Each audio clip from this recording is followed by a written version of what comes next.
एक शख्स आया नबी की खिदमत में, मुसलमान हुआ और आने के बाद कहता या रसूलल्लाह मैं अपने वालिदैन को छोड़ के आ गया हूँ। कहा क्यों? कहा मैं मुसलमान होना चाहता हूँ और जब मैं आ रहा था तो मेरे वालिदैन रो रहे थे। कहा परवरदिगार ये तो शहीद हुआ है, ये तो मेरा खास साहबी था, ये तो मेरा मददगार था, ये तो मेरा नासिर था। का ठीक है, उसकी तमाम इबादतों को हमने रद्द कर दिया। कि माँ वो है कि जिसने तुम्हें उस जगह पे रखा कि जहां पर कोई किसी को रखता नहीं है, तुम्हें वो ग़िज़ा मुहैया की, तुम्हें वो ग़िज़ा खिलाई कि जो कोई नहीं खिलाता है।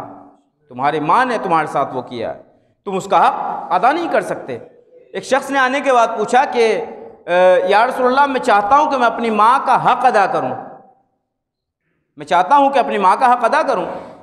नबी ने कहा ठीक है, जाओ और अपने पेट पर कुछ एक पत्थर जो है वो बांधो और उसी हालत में सो जाना है, सुबह उठना है, आकर मुझे बताना, तब मैं बताऊँगा कि माँ का हक अदा कैसे होगा।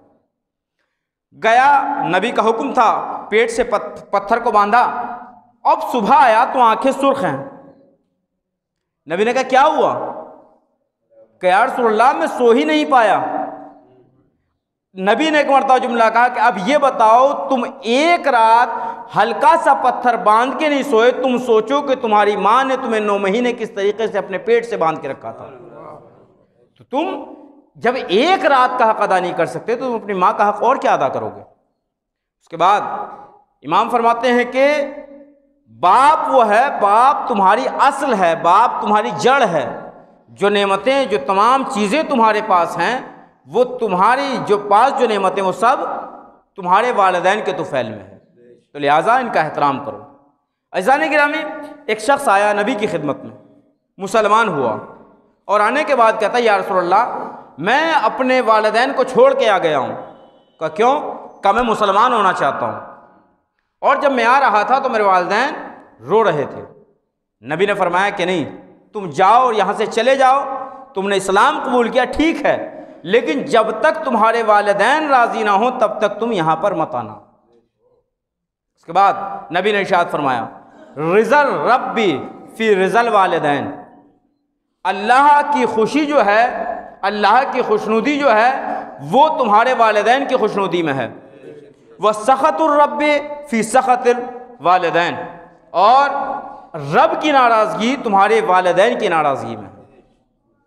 अब आप गौर फरमाएं, मुतवज्जे होना ज़रूरी है कि हमारी तमाम इबादतें, हमारी नमाज, हमारे रोज़े, हमारे हज, हमारे ज़कात, हमारी तमाम चीज़ें, ये सब बेकार हैं अगर हम वालिदैन का दिल दुखा रहे हैं, अगर हम वालिदैन के साथ नेक सलूक नहीं कर रहे हैं, अगर हम वालिदैन की खिदमत नहीं कर रहे हैं।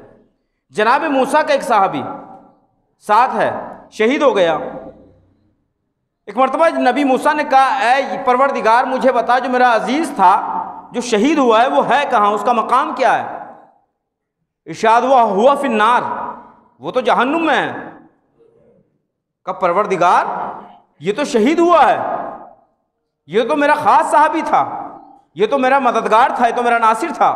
का ठीक है, उसकी तमाम इबादतों को हमने रद्द कर दिया। का क्यों? का चूँकि वो अपने वालिदैन के साथ बदसलूकी किया करता था। फ़ैज़ान गिरामी, हमें मुतवज्जे होना है कि अगर नमाज हम पढ़ रहे हैं और वालिदैन के साथ वालिदैन हमारे नाराज़ हैं तो फिर हमारी नमाज़ों का कोई फ़ायदा नहीं। रोज़े रख रहे हैं, वालिदैन नाराज़ हैं तो हमारे रोज़ों का कोई फ़ायदा नहीं। जितने भी तमाम नेक अमल कर रहे हैं, अगर वालिदैन की नाराज़गी है तो हमें हमारा कोई भी अमल फ़ायदा नहीं पहुँचा सकता। तो आइए दुआ करते हैं कि बेहक़ मोहम्मद वाल मोहम्मद परवरदिगार हमें अपने वालिदैन के साथ नेक सलूक करने की तौफ़ीक़ अता फरमा। परवरदिगार तुमको वास्ता चारदा मौसम अलैहिस्सलाम का कि जिनके वालिदैन इस दुनिया से गुजर गए उनकी मग़फ़िरत फरमा, और जिनके मौजूद हैं परवरदिगार उनके सरों पर उनके वालिदैन का साया कायम व दायम फरमा। बहरहाल हमारे आखिरी इमाम के ज़ुहूर में ताजील फरमा, हम सब को उनके अवान अंसार में शुमार फरमा।